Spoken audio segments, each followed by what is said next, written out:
खबर शामिल क्यों बनू में सिक्योरिटी फोर्सेस जो इंटेलिजेंस बेस्ड ऑपरेशन थियो आहे 22 खारजी मारिजी विया आहिनि। ISPR मूजिब सिक्योरिटी फोर्सेस असराइते अंदाज में दहशतगर्दनि जे ठिकाननि खे निशानो बनायो। ऑपरेशन फितना अल ख़ारिज जे मौजूदगी जे इतलाह ते कयो वियो आहे। इलाइक़े में वधीक भारतीय हिमायती खारजियुनि जे ॻोल्हा लाइ सैनिटाइज़ेशन जारी आहे। पाक फौज जे तर्जमान जो चवणु आहे त अज़म इस्तेकाम तहत दहशतगर्दनि जे मुकमल ख़ात्मे ताईं कार्रवाइयूं जारी रहंदियूं।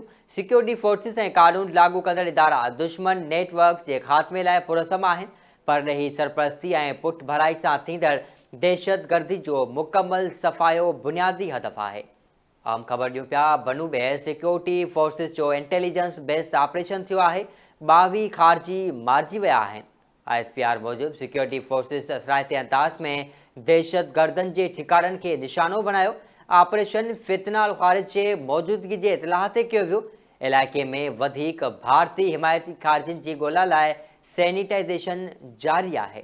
पाक फौज जे तर्जमान जो चवणु आहे त अज़म इस्तेकाम तहत दहशतगर्दनि जे मुकमल ख़ात्मे ताईं कार्रवाइयूं जारी रहंदियूं। वधीक तफ़सील लाइ टेलीफोन लाइन ते मौजूदु आहे सद्दाम हुसैन। जी सद्दाम, छा तफ़सील आहिनि? जी बिल्कुल, सिक्योरिटी फोर्सेस खुफिया इतला ते खैबर पख्तूनख्वा जे ज़िला बनू में वॾे पैमाने ते ऑपरेशन दौरान 22 दहशतगर्दनि खे हलाक करे छॾियो आहे। इन सिलसिले में ॿुधाईंदा आहियूं त ISPR मूजिब सिक्योरिटी फोर्सेस बनू में दहशतगर्दनि जे ठिकाननि खे निशानो बणायो, जिथे मुस्तर कार्रवाई दौरान 22 दहशतगर्द मारिजी विया आहिनि। ॿिए तरफ़ इहो ॿुधाईंदा आहियूं त तर्जुमान जो चवणु आहे त इलाइक़े में वधीक कंहिं बि दहशतगर्दी जी मौजूदगी जी तस्दीक जे लाइ सर्च ऑपरेशन जारी आहे। वज़ीर आज़म भी इन मौके ते दहशतगर्दी के खिलाफ कामयाब कार्रवाई ते सिक्योरिटी फोर्सेस के खिराज तहसीन पेश किया है।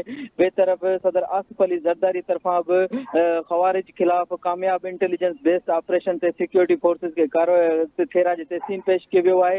इन मौके ते ॿुधाईंदा आहियूं त बनू में सिक्योरिटी फोर्सेस खुफिया इतला ते ऑपरेशन किया है, जंहिंजे नतीजे में 22 दहशतगर्द हलाक थी चुका आहिनि। जी सद्दाम हुसैन, तफ़सील जे लाइ महिरबानी।